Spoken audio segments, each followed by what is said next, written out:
I'm Logan Crawford, and right now on Spotlight, In Shadow of the Spider by Marianne Burgess, ordinary teenagers Jamie and Jeremiah are plunged into a realm of magic, destiny, and dark prophecies in the mystical land of Eleusia. As two-thirds of a prophesized set of triplets, they must navigate a world filled with mythical beings and confront the looming shadow of Spider, all the while unraveling the mystery of their true heritage. We are delighted to have this very talented author join us here today on Spotlight. We thank the team at the Book Publishing Solutions for helping us put her in the spotlight today, and ask viewers like you to support writers like her by subscribing to our channel. Marianne, thanks so much for joining us here today on Spotlight. Thank you for inviting me. I love your title, Shadow of the Spider. You don't think of spiders as having shadows, really. So the title alone is intriguing. Give the folks at home the big picture. Let's tell them what the book is about. You covered it quite nicely there, but it's two of the triplets that are main characters in the story are actually start out in Earth's dimension. I use dimensions in my book, and they have been sent there for their own protection from the goddess Hera, who believes that Zeus is very much in love with Shara, the queen. And so she's very jealous, and it's a story of revenge on her part and how these young people have to contend with it. It's through a prophecy. They must complete the prophecy by a certain date, or not only will they lose their mother, they will lose the Eleusia itself. Amazing. So, yeah, it was a lot of fun to write. Yeah, you're living in that world while you're creating this, right? So what was it like living in Eleusia and the other locales? Well, writing is very interesting. I find that the book almost writes itself. I will get to one spot and I'll think, well, I could go this way, I could go that way, and somehow it works. You're just kind of pulled along by your own imagination and what you've already started to create in a book. Yeah. So It's funny that you say the book writes itself. James Patterson always says that his books are so good that the pages turn themselves. yes, I So understand what he means. exactly. That's the mark of a good book. And I do think people are going to want to find out what's happening in your book as well. And those pages, if not turned by themselves, will be turned pretty quickly by the reader. Tell us a Okay. little bit about, with the story, how Jamie and Jeremiah initially react to being transported to Eleusia. Well, it's total disbelief, of course, and to top it all off, Eleusia is a world of magic. I created it. It began to form. I'm in love with Tolkien and the Shannara series, and I began to uh, think about a world of magic. So here, all the characters who are in Eleusia are people that have left Earth because they're no longer believed in, the gods and goddesses, the witches, or there's no room for them like the elves. Hmm. And so, two young people who come from Earth landing in a world like this are utterly stunned. And they're being delivered the news by a wizard, which it doubles the shock of where they've come from. But they do adjust to it. And they were 3 when they left. So there are tiny memories, but nothing very major. But then they have to turn around and get to know people that are total strangers, and they have to go on the quest with these total strangers. And these young people have to learn how to work together, to cooperate, and to trust each other, which is almost as big a challenge as the quest to solve the question, the riddles. Absolutely. And the appearance of Jamie and Jeremiah correlates with the prophecy of Eleusia, correct? Yes, yes. And They that's they no they certainly do. They are part of the prophecy, and the children actually have to be returned back to Eleusia under the protection of the wizard because Hera is suspecting. She brings in Spider because she wants to find the triplets, and she knows the triplets have the ability to do quite powerful magic. They don't know it yet. And so she brings in Spider, and this is where the problems for all of them come together. What a story you've told. Is it who are your influences? Who inspires you? Is it movie producers or other writers, legends, mythology? Tell me a little bit about your inspirations. I think my inspiration is other writers. Yeah. I've been an avid reader since I was a young girl, and starting out with things like Wizard of Oz and Anne of Green Gables and things like that. And then when I discovered Tolkien in university, that was it. Yeah. That was like the light bulb went off. And I have just collected and read series. I've got some favorites. Dune, I think, is one of my favorites. And Dune is interesting because I think they have an aspect of dimensions in that too. The way they travel from one place to another. Yeah, absolutely. So you said that the words kind of poured out of you when you were writing this, but had it been fermenting in your or fomenting in your mind for a while? You've been thinking about this story and then you put it down on paper? For a very long time. I started writing this book when I was still raising two daughters, and I was a teacher and a principal. Mm-hmm. So I had a job to do. I was also taking university courses towards my PhD. Mm-hmm. And so my time for writing was in very little batches. So this story developed over a number of years. And it wasn't until I retired that I was able to really pull it all together and go for it. Absolutely. So How I've been long did writing. it take you to write it? I You think started to write it. I think I started to write it a good 15 years ago, Right. maybe even longer than that. And I just realized that my daughter was only about 10, Yeah. so that's probably 20 years ago. Yeah. Amazing. Yeah. Amazing. Are you thinking, have you thought about this as a film or a series perhaps? Oh, I think it would be fun in a film. Mm. There's so much. I mean, between the lake monsters and the monsters that I've created, the creatures, the little creatures that are fun, like the pixie, Crooks the pixie, and the dragons and the griffins, and there's I think characters that would really captivate an audience, and they're fun characters. They Yeah. all have personalities of their own. It would be So great a world that Hollywood could create in bringing, Eleusia to life, right? yes, it would be fun to see that. I'm not. It's not really a series so far. It's the book one of the Mhm. Tales of Eleusia. I'm writing my second one is called The Tale of Two. It's about two other characters. They're all in Eleusia, Mhm. but it's a standalone. If you read the first one, you'll have a better idea because some of the characters overlap. But I have tried to keep what happens in book one out of book two so that it stands alone as well. So So yeah, sounds and I good. have an idea for a third one. Okay. Oh, how far have you progressed on book two? It's about three-quarters of the way through. Okay. And what's your writing habit? Do you get up first thing in the morning and write? Are Yeah. you disciplined or what do you do? I have to write every day. It's really critical. And I get up, I'm very used to getting up early in the morning, Hmm. and I will write until about noon. And that's when my dog tells me to stop.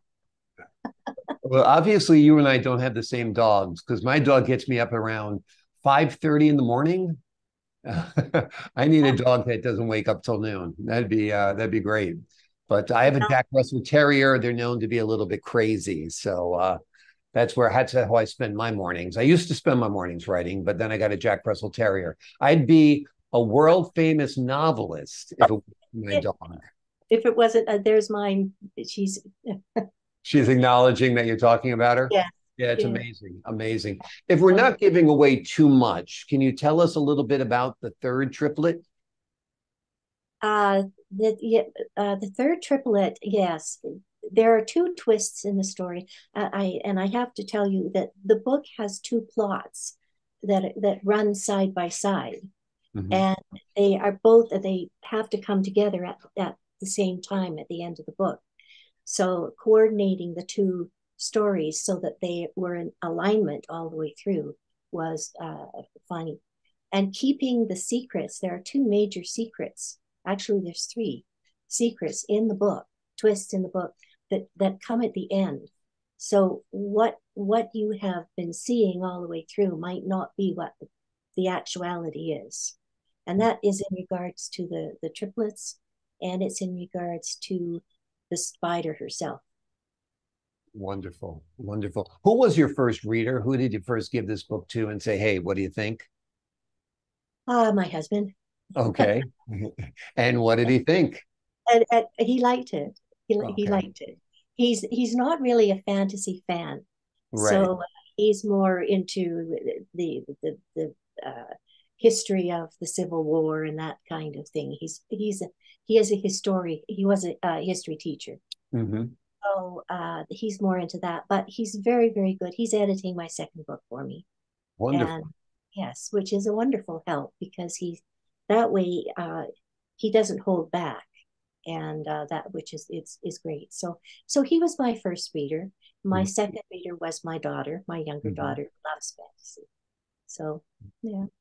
Well, you're living in the right time for fantasy, that's for sure, because fantasy was a genre that was ignored by TV networks. And then came the streaming networks like Netflix and Amazon.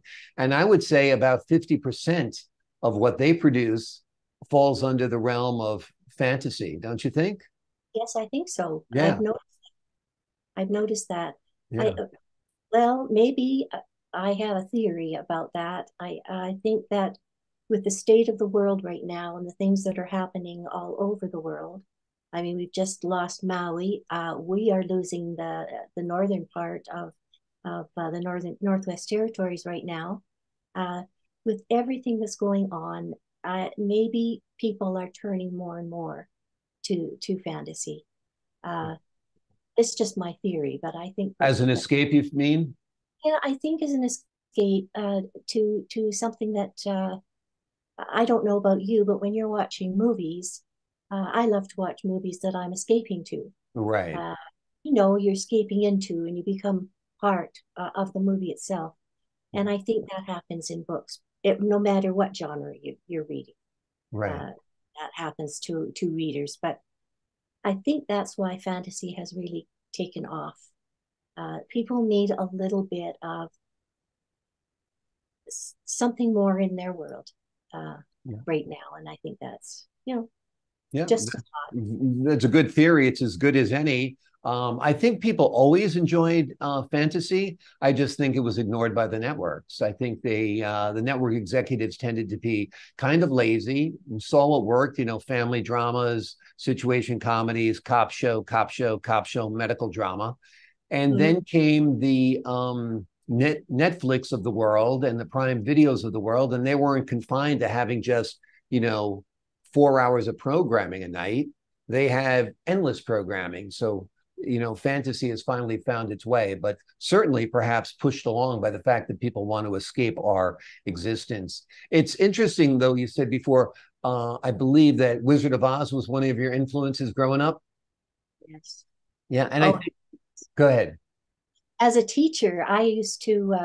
I would put together scripts. We would put on musicals every year, and one of the favorites of the children and the parents was always Wizard of Oz, Yeah. and that came from my absolute love. We actually put on The Hobbit one year, and my music teacher made up the music to go with the poetry in the book. That's So, great. so it's the children love it. When you see the look on the faces of the children and the parents when you're doing something like that, it's art. The fine arts in schools are important, Oh, and yeah. unfortunately, they're the first ones to be cut when the budget comes down, and it's a shame. That and physical education. I'm talking elementary now. Uh, Exactly. And It's for a all, lot of kids, they wouldn't be engaged in school at all if it no, wasn't for the arts or if it wasn't for physical education. I mean, because there are kids who are great at math and science, and then there are kids who are great at reading poems or writing poems or painting pictures. And those kids should not be ignored. They actually make the world as interesting, if not more interesting, than the kids that are good at math and science, right? well, yes, exactly. I mean, it's we just have to, if we're going to meet the needs of all students, then we have to consider the needs of all students. Yeah. And not all students are going to do a math, science, grammar. You know, I didn't never went into physics because I couldn't do it. Yeah. I was not a physics person. I was language arts, and I was art, and I was music, Right. and that's where my life has taken me. Yeah. Exactly, exactly. And schools do have to learn to be more adaptable to play to young people's strengths rather Exactly. than, I mean, it's a great idea to have a well-rounded education, but just some kids need nothing more than basic math, and that's Yeah. it.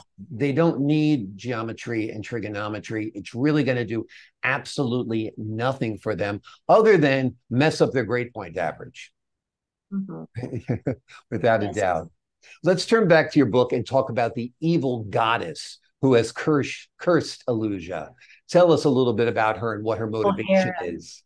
Hera, the goddess Hera is actually not a mean, nasty mythological creature, but there is the myth of her of Zeus being in love with Iona, who is a water sprite, and so he has transferred that love to Shara, much to Hera's disgust and jealousy, and that's where the whole story begins. And of course, every good goddess wants to get rid of the children of the person she's uh, uh, being revengeful about.